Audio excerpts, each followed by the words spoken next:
for tonight's meeting. As always, we'll start with our famous Q&A sessions. Feel free to ask any Macintosh-related question you like. We'll even work in some iOS and online questions as well.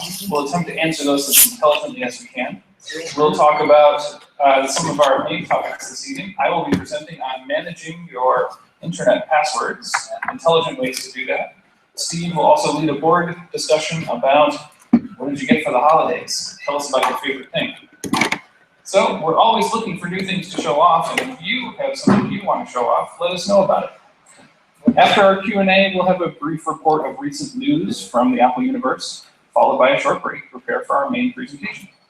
Refreshments will be available in the hall, but be sure to hurry back because you won't want to miss a thing.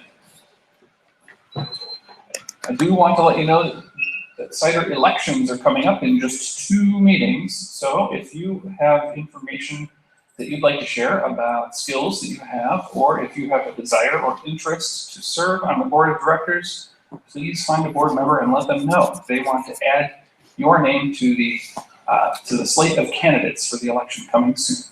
Will there be caucuses and primaries and polls? I can guarantee there will be no straw polls, nor caucuses, nor primaries, nor debates. We are looking for volunteers, and we are happily accepting just about anybody who's interested in putting forth the effort and sharing their talent with the club.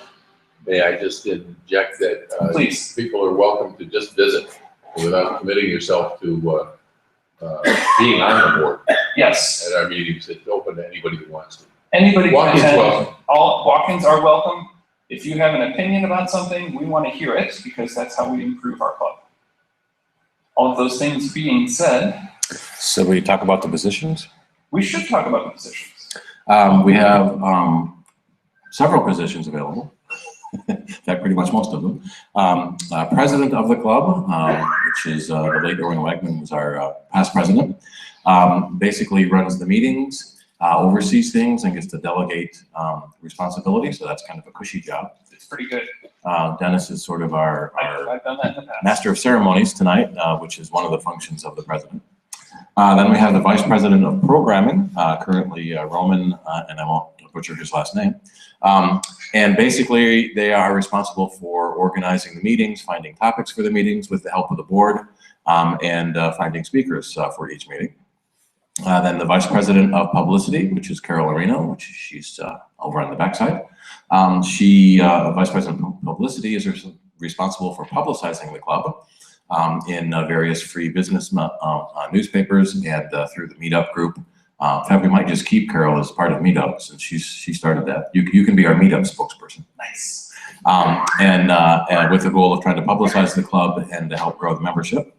The secretary currently is Shirley. She is outside with the refreshments, responsible for taking notes at the meetings and putting together the meeting minutes. The treasurer is myself. I will be running again, so if you want to run against me, we usually don't actually have elections. We have one person for each office volunteer to run. Okay. But treasurer, I'm responsible for paying the club bills and keeping track of the club finances. And then we have directors. We have between 5 and 7 directors, and they are basically there to direct the club. No specific duties other than coming to the board meetings and providing input in the direction of the club, the meetings to take, and things like that. That's probably the easiest position to start with because you don't have to have much skill. In fact, we kind of hope at least a couple people on the board aren't computer gurus because it helps the rest of us realize what people don't know and makes for better all-around meetings. Charlie is our resident non-computer guru. Although you've got a lot of computers to consider yourself a non-guru. Give me a lot of questions. Okay. And yeah, that goes on along with all the questions as well. So again, Charlie is the chair of the nominating committee. So you can see Charlie or any of the current board members if you would like to nominate someone or if you would like to run for an office yourself. Yeah, definitely get involved. It's a good time, and if you have ideas about what the club should be doing or shouldn't be doing, either one, letting the board of directors know about that and letting us know what you want to see and more of and what you want to see less of is always a great way to steer the club towards your interests. So one of the things we typically do next is either news or Q&A. Steve, do you have an opinion about what you'd like to do next? Why don't we answer some questions? Okay.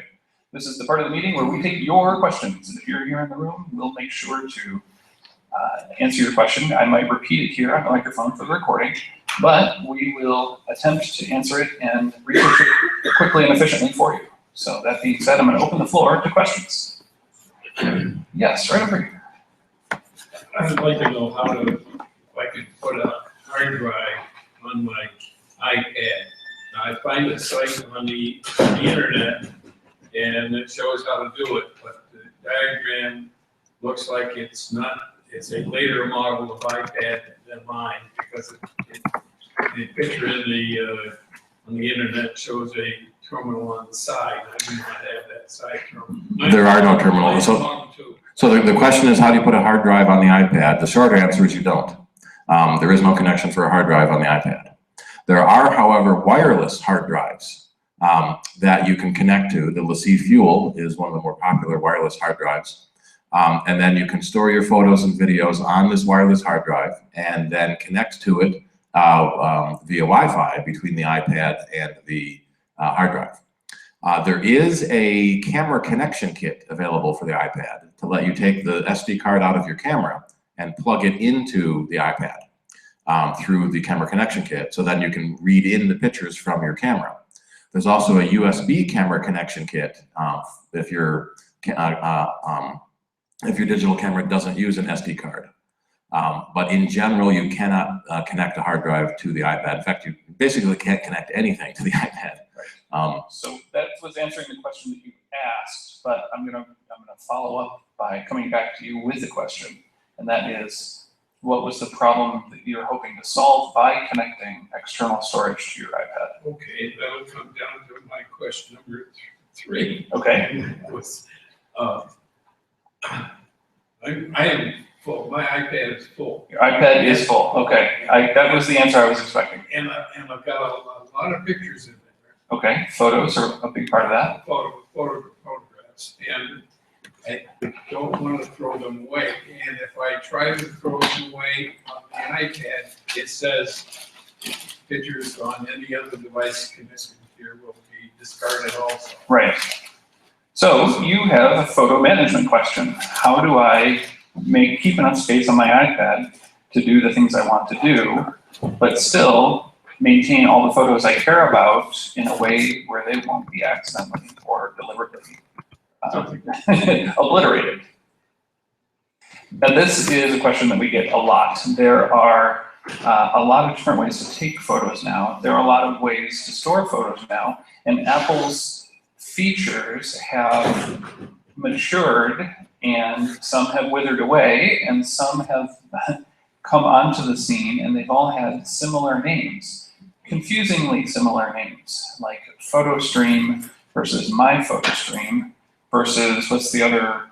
iCloud Library. iCloud Library. The iPhoto tool turns into the Photos tool in the past year, and it gets confusing because some of the features are different between those tools, and a lot of people want to know, how do I make sure that I keep this digital information safe but still not fill up my iOS device? One of the first things I can recommend is, when you choose to purchase an iOS device, probably buy the next size up than you were considering.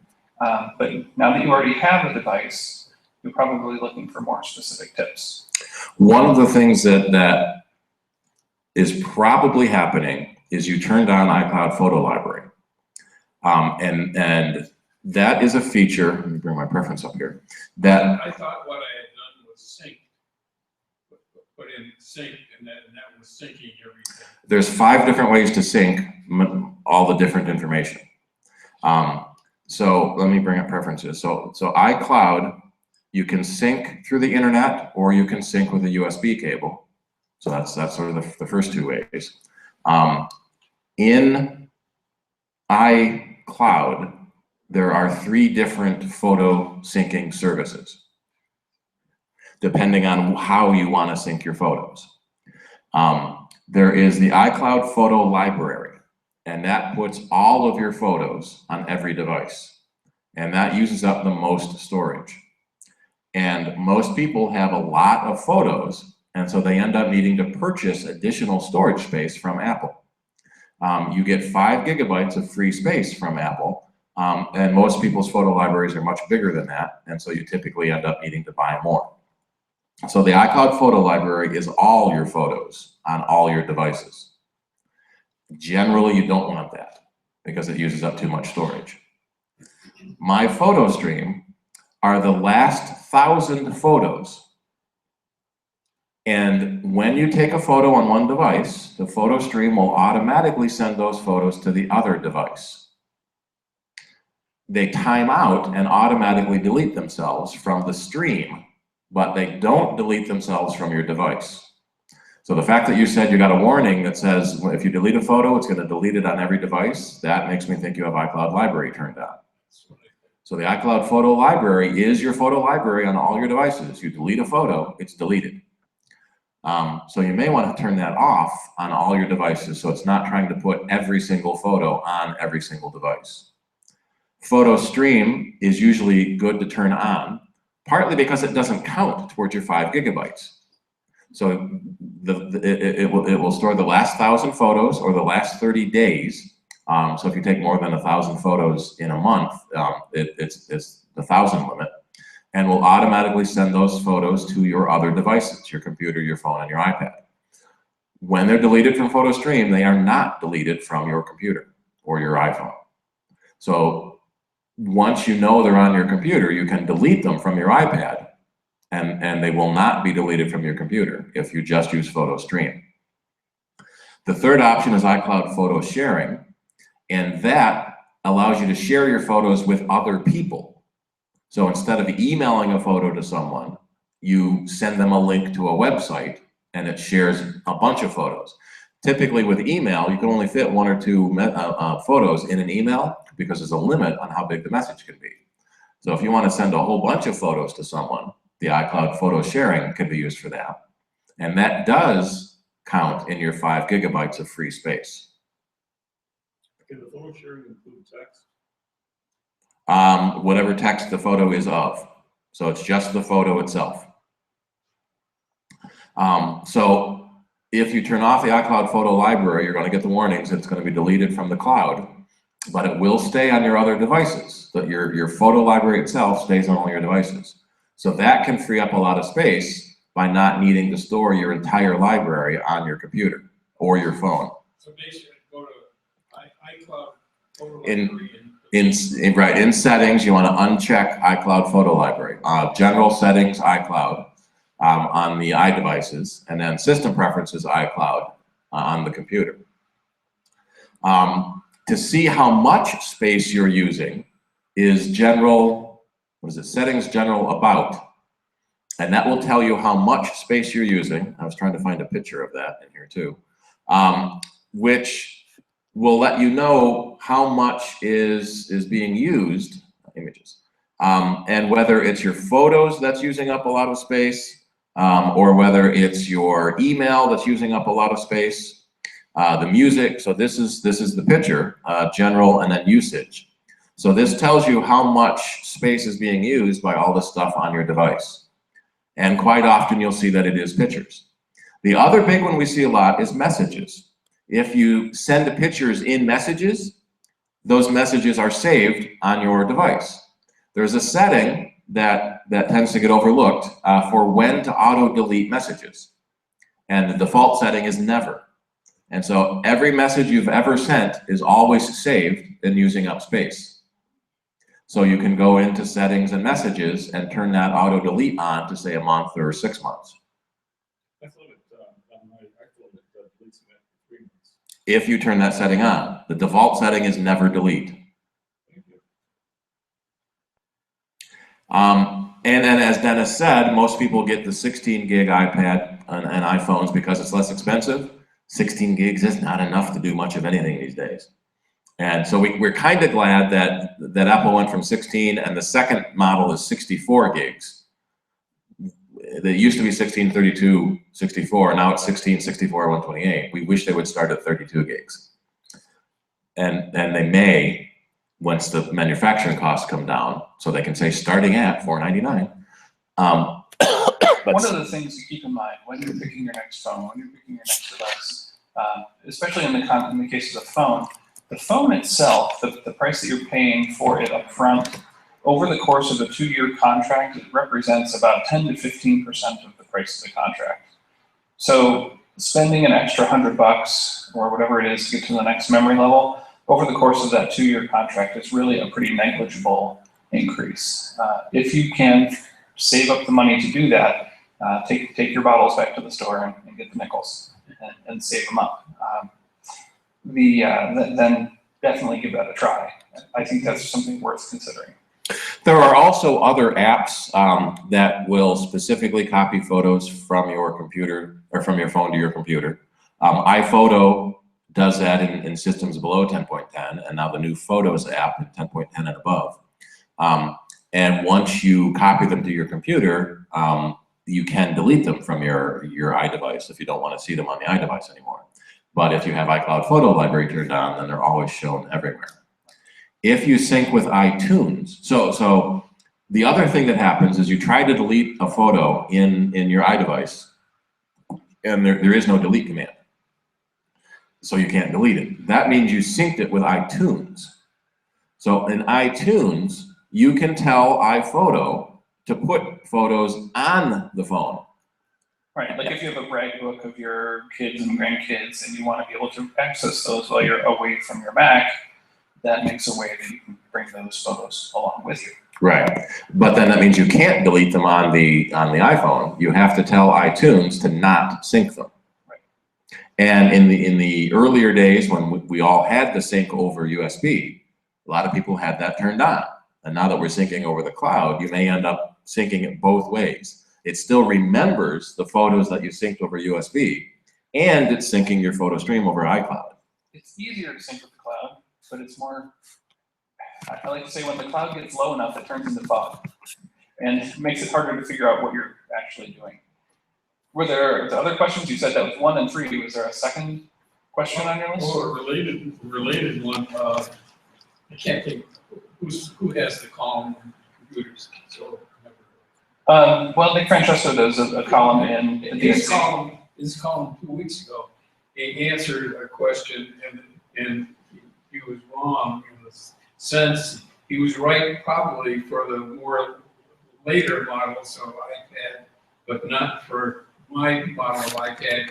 You cannot delete messages in Macs. You have to delete them one at a time. It's not the version of the iPad, it's the version of the OS. Okay. So there may be a more recent. Right, so if you update your OS, you'll be able to do it. Yeah, the reason I haven't updated my OS, you know the answer to that. It's because it's full. Yeah. One of the things you can do, so that goes back to, I can't update my OS because my iPad is full. Right. You can update it from the computer, That's true. and it doesn't need as much space. So say the update is a gigabyte. So it's going to download a gigabyte, and that's using a gig on your iPad. And then to install, it needs a gig free for all the swap space. And then it usually needs about another gig for the temporary space. So it'll even tell you how much free space you need to do the update. If you do it on your computer, then it's downloaded on the computer. The swap and working space is done on the computer. So you need much less space free on the iDevice to do the update. Right. Connecting the device to your computer is a way to attempt that upgrade, even when you have limited space. Other questions? I'm connected to the Wi-Fi on my iPhone 6, Okay, you brought your iPhone and you're trying to connect, you have connected to the Wi-Fi, you said. but when I touch something that gives me a link to an article, maybe there's a photograph, the wheel keeps spinning and I get the message, can't connect, the link isn't working, retry and retry and it doesn't work. Okay, I'm getting that too. I think there's an issue with Eastar's internet. all right, Okay. we'll have to work on that. I can't get to YouTube. I can't get to the DNC. Well, that's I did get to Google, so I'm posting to YouTube. So I'm thinking there is a difference in the way the wireless works versus the wired Ethernet. Because this Ethernet cable usually goes to the teacher's machine, so it probably has extra permission. Maybe, Maybe. Pretty sure the school district doesn't allow YouTube. probably not. Other questions? Yeah, I've got a proxy password for the Greece server, but not for here. Yes, right here. if I'm having trouble getting into Yahoo on my computer, but I can get into it on my cell phone, I would assume that the website is up. The question was if you're attempting to log into Yahoo, probably for Yahoo Mail. Yeah. Okay, and you are able to do it on your cell phone, but not at your computer. And it appeared that the site was down, Right. but it must be working. What steps, what are appropriate troubleshooting steps at that point? Well, as long as you verify your username and password, what you think they are is what Yahoo thinks they are. So you're able to log in successfully from the phone. Then you can look at what's different between the two. So if your Mac is also using Wi-Fi the same way that your phone is, I'm making an assumption that you're not using your cellular data plan, that you're using Wi-Fi instead on your phone. You have to check and see, is my computer also using Wi-Fi, or is it plugged in with a cable? And actually, I just did that. When I was on the Rochester City School District Wi-Fi, I couldn't get the pages. When I switched to the Cider Wi-Fi, I can get to the pages. Brilliant.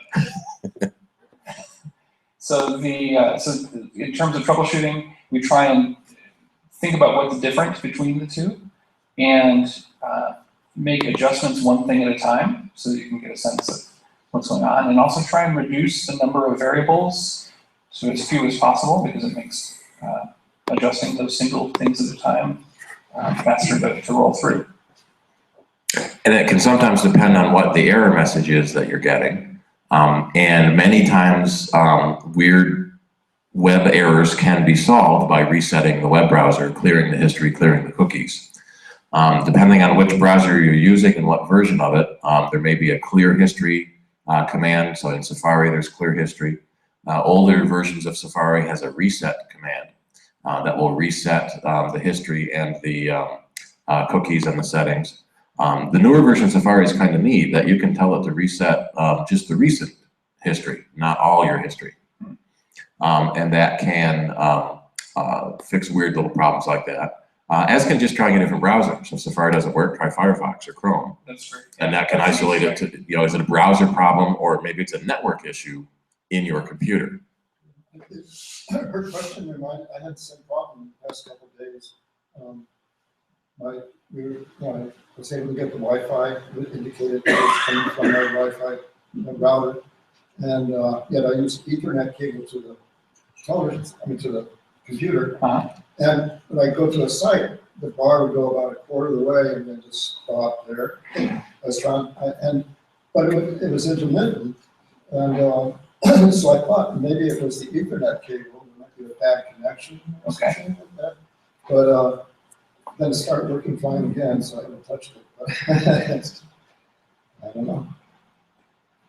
And I was thinking maybe it's actually is it possible that you could get Wi-Fi on out of the router, and the signal should be just as good for the Ethernet if it is good? Usually, yes. Yeah.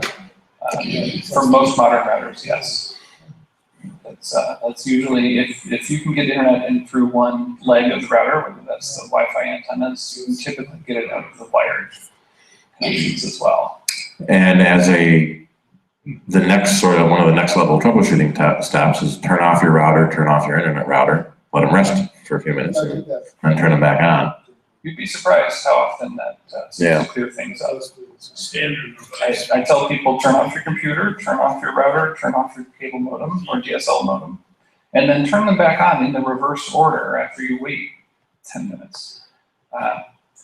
So turn that cable modem on, wait 2 minutes, a solid actual 2 minutes. Not 2 minutes like you're brushing your teeth 2 minutes, 2 minutes like you're on the treadmill 2 minutes. Like a literal 2 minutes. Then go back and turn on your router and give that 2 minutes, real 2 minutes, wall clock 2 minutes. Then go to your computer and turn it on and do the test again. Try and get to the place you were trying to go. More often than not, I've seen that solve a lot of things. And that's an easy thing to do. But again, starting from the wall and working towards your computer is a great way to get started. Are there other questions tonight? Keeping things moving? Yes? I got a message I've never seen before on the computer. I try to plug in a blood glucose meter. Message came up, said, it's drawing too much through the USB. Take off everything else and it'll be fine. Well, the only other USB I got on there is the keyboard and the mouse. Okay. So the only thing I can do is disconnect the meter. So the question was, you have a USB peripheral, in this case it's a blood glucose meter, and when you plugged it in, you received a message that that device was drawing too much current. Right. And I think that there's a USB specification that says you're not allowed to draw more than what, 500 milliamps? 100 milliamps 100? up to 500. Up, yeah, right, but is that across the entire bus? Some Um, machines have that's a more good than point. one Is it the whole USB bus or is it's each port? Yeah. Typically when that happens, you need to plug the device directly into the computer and not into a hub. It is directly into the computer now. See, I was thinking of trying it through Yeah. a hub. In the computer, you have several, I don't know if this is going to be easy to show. There's several USB ports. Yeah.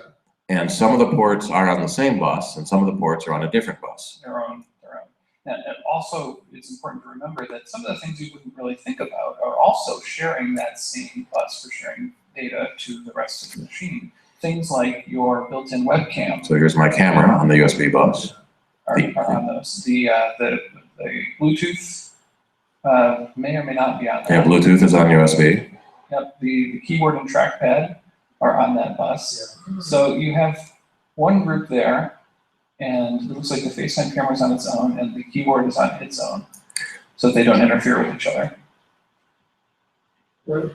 So if we, Swap the USB ports. you can try the other USB ports. Sometimes those are on separate buses, sometimes not. It depends on the model. Yeah. The other thing you can try is purchasing a powered USB hub, and that's a hub that also connects to the wall for power, and then plug the monitor into that. Okay. Did you receive the same message? I haven't tried that. Okay. I was, That would be my next thing to try. okay. I think that would give you the most reasonable chance of success. And some USB hubs you get, they call them superpower, something like that. So or high power, and that goes back to iPhones and iPads. The iPhone likes a 5-watt charge. The iPad wants a 10-watt charge.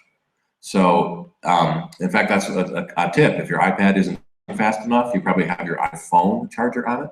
And if your iPhone is charging really fast, you have your iPad charger on it. So some people just get a bunch of 10-watt adapters, and then your iPhone charges extra fast, and your iPad charges as fast as it needs to.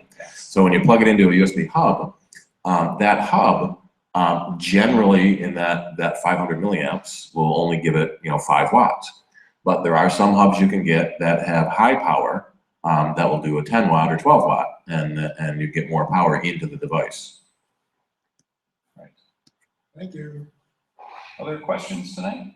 Yes. I have a ton of email addresses on my iPhone telephone directory, and a lot of similar number, but not necessarily the same ones on my Gmail directory on the desktop. Is there a way to sync the two so that I can use email, say on the iPhone, from an email address that's on the desktop? Let me make sure I understand your question. You said that you have multiple email contact lists, Yes. and those contain entries that have phone records and email addresses for people on in those Yeah. lists. When I create the phone directory, I put in the email for the person if I know it. Okay. And on Gmail, I have to have a separate directory of emails there to be able to send email from the desktop. Right. And so is there a way that I can synchronize the two so that I can send email from my desktop using the email address that's on my iPhone? Yes. What you can do is tell your Mac to have its contacts. Let's see. You go to System Preferences. You go to Internet Accounts. You tell the Mac that you have a Gmail account that you want to. Yeah, you have to pick a syncing server, whether you want to sync your contacts through Google or through Apple. I think you could probably do both. You can set up both, but you need to pick one. So it sounds like when you save a contact, it's saved on the phone only. Right. you have to pick a server that is being synced to the other. So you have to pick your Google contact server or your Apple contact server when you create the contact. But retroactively, for all contacts that are in each, is there a way to retroactively synchronize? If you, Export I and import? believe if, you may not need to, is where I'm coming from. When you turn syncing on, it should ask, so when you go into settings and then either into the iCloud syncing settings or the Google syncing settings and tell it you want to sync your contacts, it should ask you if you want to merge the contacts from that device to that service. It definitely will do that with iCloud. I don't know if it does that with Gmail. Merging is the term put on to do. Merging says take the contacts that exist solely on my phone and make sure that they also exist with this online service that I'm about to tell you about. And that could be iCloud, which is the Apple-approved way of sharing contacts between an iOS device and a macOS 10 device. Or I can attest that Gmail can be configured on the iPhone, and Gmail can be configured in OS 10, so that OS 10's contacts application has multiple listings. It has one listing line item for Gmail and another line item for iCloud. And when you go into Apple's mail program to create a new message and type their name, Apple's mail program is going to reference contacts and see that there are 2 entries listed there, and it will search through those and use those to present to you the email address for the person that you're talking about. I'm not using the Apple mail address. Okay. The mail address doesn't matter. You're using Gmail in a web browser? Yeah. Okay, that's a different kettle of Then fish. nothing will work. Well, You have to use Gmail in the web browser on all the devices. Or set up Gmail contact syncing for the mail app on the computer. I use the Gmail app on the iPhone. Okay. The Gmail app or the Apple app? Gmail app. Then that should have your Gmail contacts already in it. The next thing to do would be to take the contacts from the phone, tell the phone about your Gmail account, have them synchronized the same way that Steve was talking about. Then they would be available both in the Gmail app on the phone and in Gmail's web connection on the Mac. Yeah, the Contacts app on the phone only works with Apple's services. And it will work with the Apple Mail program when you set it up to sync Google Contacts. I don't know if that should. I don't know if the Google app works with the Apple Contacts. I don't have the Google app to test you. Anyone else have the Google app to see if it sees your Apple contacts? So you can set up Google to synchronize different options. You can set up Apple to synchronize different options as well. Usually you want to pick one service to do your syncing and stick with that one service so you don't end up with too many duplicates. So when I receive an email from somebody, I can reply and there's no issue about having the email contact address stored. But later, a week later, I want to send them something that is not a reply. I was hoping there was a way that having used their email address once it's in there. Well, that's it, yes. So when you get a message from someone and reply to it, you, in essence, put their address in your previous recipients, which is a feature of the Apple Mail program. So it always remembers every address you sent to. Unfortunately, even if you type it wrong, it does too. This shows my Gmail account. I don't have contact syncing turned on, but I could. But that's with the Apple service, not the Google service. Well, No? it's right. You're syncing your Gmail account through the Apple software. So that will work with Apple Mail and Apple Contacts. It's the iOS. The iOS services, yeah. I don't know if the Google application uses the iOS services or it just looks at its own Google contacts. Do you have the Google Mail app? Yep. See if it looks into your Apple contacts. Now I'm going to try and think of somebody who's not in my Gmail contacts. So what you're saying applies to Apple Mail, but if I'm using only Gmail and I get a message, that doesn't automatically put its email address into the Google contacts list. Only if Google has that feature, and I don't know if they do.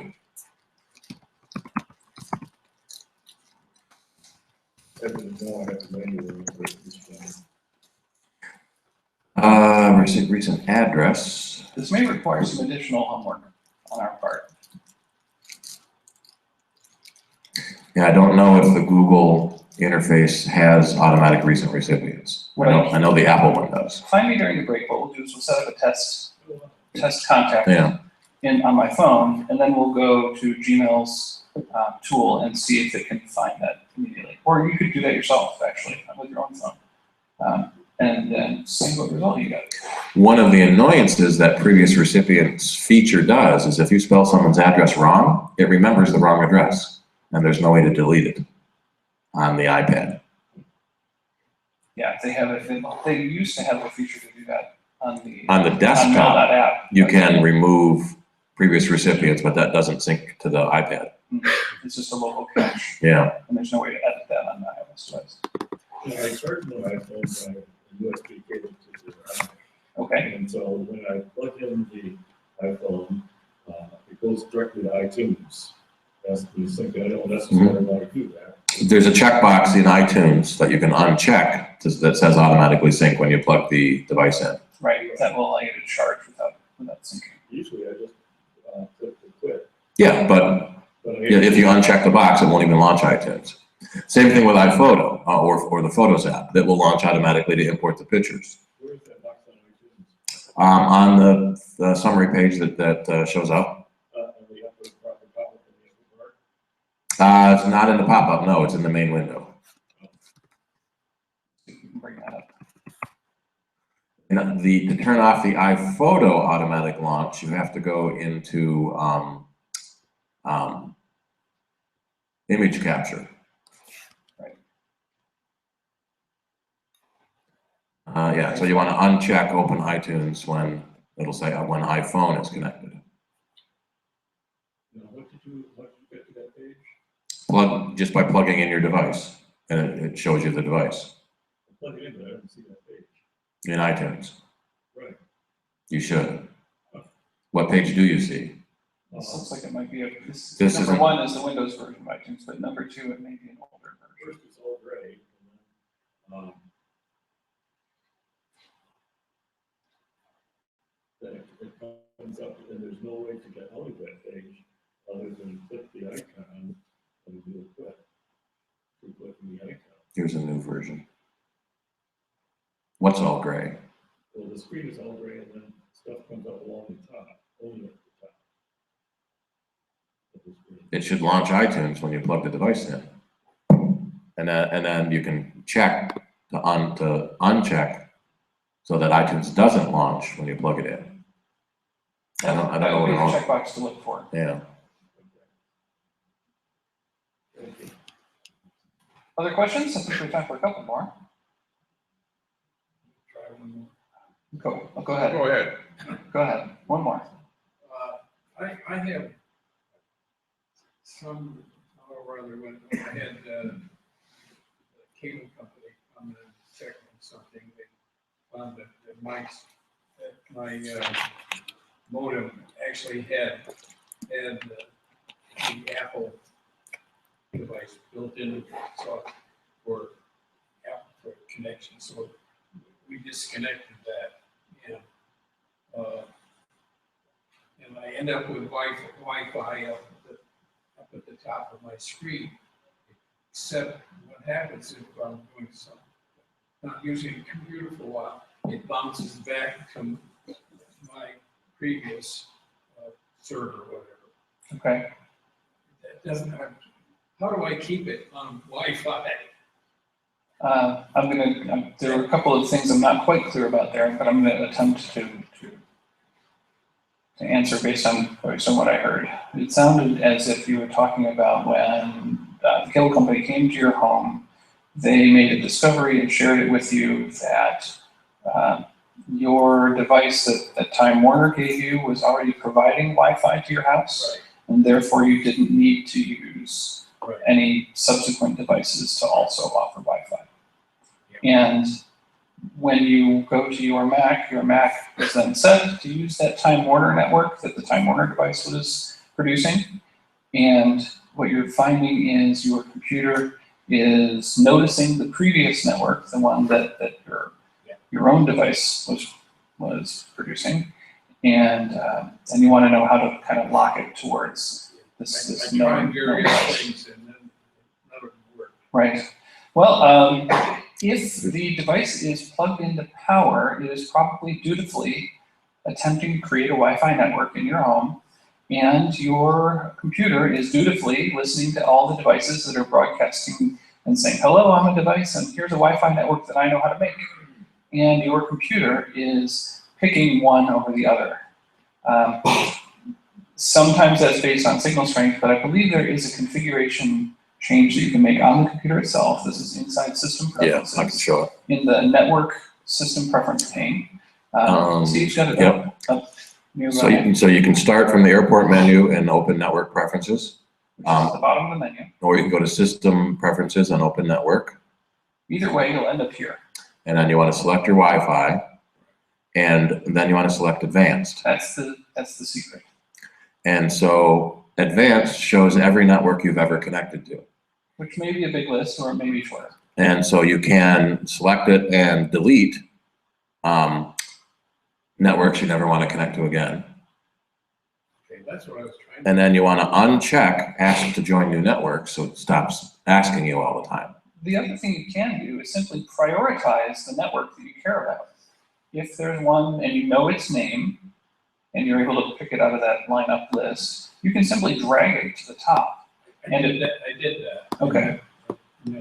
That didn't seem to help. It still can switch between them, interference and signal strength. So Were you telling me maybe that there was other networks in there, or maybe my neighbors, they have their Wi-Fi?